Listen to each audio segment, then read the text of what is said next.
ஓம் ஸ்ரீ வராகிதாயே போற்றி. என் அன்பு குழந்தையே, உனக்கான நல்லது எப்போது நடக்கும் என காத்து கொண்டும் என்னிடம் கேட்டுக்கொண்டுமே இருந்தாயல்லவா? இதோ இப்போது நான் சொன்ன செய்தியில் மிகப்பெரிய அதிசயம் உன் வீட்டில் நடக்கும்படியும் மிகப்பெரிய அற்புதம் உன் வாழ்வில் நடக்கும்படியும் நான் எல்லாவற்றையும் செய்து முடிக்கப் போகிறேன். இனி நடக்கப் போகும் விஷயங்களை பார்த்து வியந்து மகிழ்ந்து நீ என்னை கையெடுத்து கும்பிட்டு வணங்கி நன்றி சொல்லப் போகிறாய் என் செல்லமே. உற்றாரும் உறவுகளும் ஊராரும் சுற்றமும் கூடி வரும் உனக்கான நல்ல நேரமும் காலமும் வந்துவிட்டது. வாய்ப்புகளும் வசதிகளும் உன் வாசல் கதவை தட்டி உனக்கானதை உன்னிடம் கொடுத்து விட்டு போகிறது.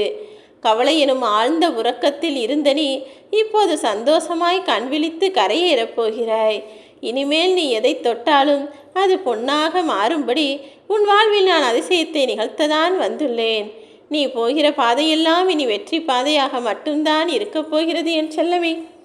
கடந்த கால வருத்தத்திலேயே உன் வாழ்க்கையை கடக்க நினைக்காதே. இருளிலிருந்து வெளிச்சத்திற்கு வந்தால்தானே வாழ்க்கையில் முன்னேறுவதற்கான வாய்ப்பு கிடைக்கும். நீயும் அப்படி இப்போது வெளிச்சத்திற்கு வரப்போகிறாய். எதிர்மறை சிந்தனைகள் எல்லாம் உன் வாழ்விலிருந்து விலகுவதற்கான நேரம் வந்துவிட்டது என் செல்லமே. காலமும் நேரமும் இப்போது உனக்கு கைகூடி வரப்போகிறது.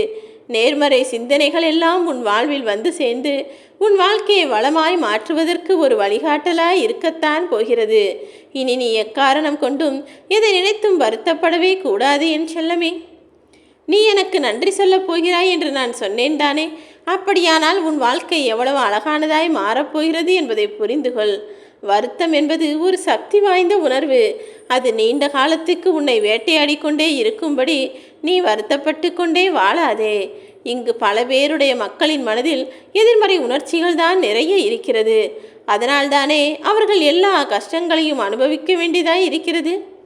எந்த கஷ்டம் வந்தாலும் எல்லாம் சரியாகும் என நேர்மறை எண்ணத்தை உனக்குள் நீ நிரப்பிவிட்டாலே போதும். எந்த கஷ்டமும் பெரிதாய் தெரியாது. நீயும் கண்டதையும் நினைத்து கவலைப்பட்டு கொண்டே வாழ வேண்டாம் அல்லவா? வாழ்க்கையோடு போராடி கொண்டிருக்கும் நீ உன் மனதோடு வேற போராட வேண்டுமா என்ன? வருத்தத்திலிருந்து போராடுவதும் முன்னேறுவதும் கொஞ்சம் கடினம்தான்.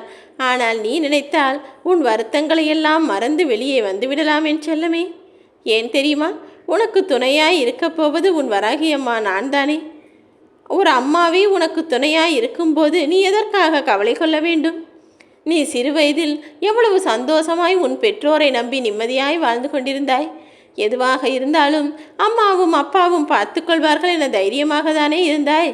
அதேபோல்தான் இப்போதைய உனது வாழ்க்கையையும் என் பொறுப்பில் விட்டுவிட்டு எல்லாவற்றையும் என் வராகி தாய் பார்த்து கொள்வார், எனக்கு எல்லாம் நல்லபடியாக நடக்கும் என தைரியமாக உன் வேலைகளை பார்க்க ஆரம்பி. என்னதான் ஒரு மனிதன் திறமையான நபராக இருந்தாலும் சரி, அவன் கொஞ்சம் சோம்பல்தனம் இல்லாமல் செய்ய வேண்டிய வேலைகளை அப்போதே செய்து முடித்தால்தான் வெற்றி கிடைக்கும். அதை விட்டுவிட்டு நாளை பார்த்து கொள்ளலாம் என தள்ளி போடும் பழக்கம் இருந்தால் அவனுக்கு எவ்வளவு திறமை இருந்தாலும் அது வீணானது தானே. யார் ஒருவர் காலத்தையும் நேரத்தையும் வீணடிக்கிறாரோ, அப்புறம் செய்து கொள்ளலாம் அப்புறம் பார்க்கலாம் என நினைக்கிறாரோ, அவர் வெற்றியையும் தள்ளி போடுகிறார், அவருடைய வாழ்க்கையும் சந்தோஷமாய் மாறுவதை தள்ளி போடுகிறார் என்பதுதானே அர்த்தம். உடனே செய்ய வேண்டிய செயலை செய்ய முடிக்கிற விஷயத்தை கூட நாளைக்கு செய்து கொள்ளலாம் என தள்ளி போடுவது உன் முன்னேற்றத்திற்கே தடையாக அமைந்துவிடும் என்பதை புரிந்துகொள். முயற்சியும் பயிற்சியும் தொடர்ந்து இருந்தால் நிச்சயம் நீ சாதனையாளனாக மாறிவிடலாம் என் செல்லமே. ஒரு சாதாரண தெருவில் கிடைக்கிற கல்லை கூட அழகாய் செதுக்கி செதுக்கி ஒரு சிற்பமாய் மாற்றிவிடலாம். அப்படி இருக்கும்போது ஏற்கனவே நிறைய திறமைகள் வாய்ந்த என் செல்லப்பிள்ளையான நீ சிறிது கஷ்டப்பட்டு முயற்சி செய்தால் போதும். நானே உன்னை அழகான சிற்பமாக மாறும்படி உன் வாழ்க்கையை அர்த்தமுள்ளதாய் மாற்றி விடுவேன். உனக்கு ஒரு உண்மை தெரியுமா? ஒரு பெரிய கல்லின் மீது எறும்புகள் தினமும் ஊறி ஊறி ஊறி போய்கொண்டே இருந்தால் அந்த கல் கூட கடைசியில் தேய்ந்து விடும்.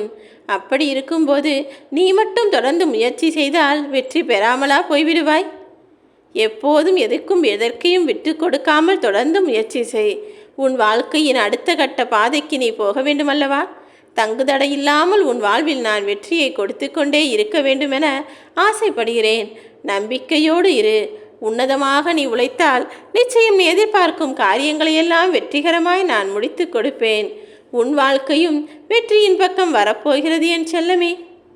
நியாயமாக வாழ்வதுதான் சிறந்தது என நீ உன் மனதளவில் நினைக்கிறாய். ஆனால் காலமும் நேரமும் சூழ்நிலையும் சந்தர்ப்பமும் உன்னை நியாயமாக நேர்மையாக செயல்பட விடாமல் தடுக்கிறதா? கவலை கொள்ளாதே. என்னுடைய ஆசீர்வாதம் உனக்கு உறுதுணையாய் இருக்கும். உனக்கு மட்டுமல்ல, உன் குடும்பத்திற்கும் சேர்த்தே நான் நல்ல ஆரோக்கியத்தையும் நீண்ட ஆயுளையும் மன நிம்மதியையும் சந்தோஷத்தையும் கொடுக்கப் போகிறேன். கடவுளின் அருளும் சுபிட்சமும் எப்போதும் எனக்கு இருக்கிறது என்ற தைரியத்தோடு நீ எல்லா வேலைகளையும் செய்து வா. எந்த சூழ்நிலையும் உனக்கு கஷ்டமாய் இருக்காது. எல்லா விஷயங்களையும் உன் இஷ்டப்படியே நீ செய்தால் போதும். நியாயமாக உனக்கு என்ன கிடைக்க வேண்டுமோ அத்தனை சந்தோஷங்களையும் உனக்கு கொடுத்து விடுவேன் என் செல்லமே. உன்னுடைய தேவைகள் பூர்த்தி அடையாமல் மன வாட்டத்தால் நீ சோர்ந்து போய் நொறுங்கி இருப்பது எனக்கு தெரியும். கல்லாக நீ இருந்த காலமெல்லாம் முடிந்து போய் இப்போது கவலைகள் உன்னை செல்லரிப்பது போல அரித்து கொண்டே இருக்கிறதா? ஏக்கம் கொள்ளாதே, கவலை கொள்ளாதே, கொஞ்சம் பொறுத்திரு. தாமதங்கள் எல்லாம் உன் வாழ்க்கையில் தரமான அதிர்வுகளை இப்போது கொண்டு வந்து சேர்க்கப் போகிறது. புரிகிறதா? தாமதமாகிற விஷயங்கள், அதாவது உனக்கு நல்லது நடக்கும் நடக்கும் என நீ நம்பி இருந்த விஷயங்கள் எல்லாம் நடக்காமல் தாமதமாகி கொண்டே இருந்ததல்லவா? அது எல்லாமே இப்போது சிறப்பாய் தரமாய் நடக்கப் போகிறது. இனிமேல் நீ தோற்று போகவே மாட்டாய் என் செல்லமே. உன் மனம் என்பது விஸ்வரூபமாய் எழுந்து ஆடுகிறதே என நினைக்கிறாயா? தேவையில்லாத நினைவுகள் மீண்டும் மீண்டும் வந்து உன் மனதை அலைக்கழித்து கஷ்டப்படுத்துகிறதா? கலங்காதே. உன் பிரச்சனைகளை நினைத்து நீ கண்ணீர் வடிக்க ஆரம்பித்தால் அந்த கடலை விட அதிகமாக உன் கண்ணீர் இருக்கும் என்பது எனக்கு தெரியும். உன்னை படைத்த நான் அத்தனையையும் பார்த்து கொண்டுதானே இருக்கிறேன்.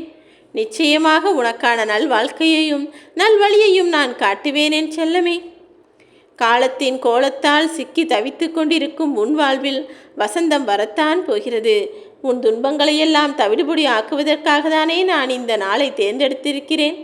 நான் சொன்ன இந்த தேதியிலேயே உன் வீட்டில் மிகப்பெரிய அதிசயம் நடக்கத்தான் போகிறது. காட்டு தீ போல உன் மனதிற்குள் 1000 கேள்விகளும் கவலைகளும் துயரங்களும் ஆசைகளும் ஏக்கங்களும் எதிர்பார்ப்புகளும் வருத்தங்களும் அலைந்து திரிந்து கொண்டிருப்பது எனக்கு தெரியும். மனதிற்குள் எவ்வளவைத்தான் இன்னும் போட்டு அடக்கி வைத்து கொள்ளப் போகிறாய்? விடியுமா என நீ ஏக்கத்தோடு பார்த்த அந்த விடிவு காலம் இப்போது வரப்போகிறது. கவலை கொள்ளாதே. உன் மன வாட்டத்திலிருந்து நான் உனக்கு இடமாற்றத்தை அளிப்பேன். நீ பொறுமையோடு போராடியதின் பலனாக இப்போது உனக்கு வெற்றி கிடைத்தே தீருமென் செல்லமே. எல்லா வகையிலும் எல்லா விஷயங்களிலும் உனக்கு வழித்துணையாய் நானே இருக்கப் போகிறேன். இப்போது நடக்கக்கூடிய அத்தனை விஷயங்களையும் தைரியமாய் எதிர்கொண்டு தடைகளையெல்லாம் உடைத்து தாவி செல்லக்கூடிய குதிரை போல நீ வாழ்க்கையின் வேகமாக முன்னேற்றத்தை அடையப் போகிறாய். தத்தளித்து கொண்டிருக்கும் உன் வாழ்க்கையில் சாகசம் செய்யவும் சந்தோஷமாய் உன்னை வாழ வைக்கவும் உன் வராகியம்மா நான் வந்து விட்டேன் அல்லவா?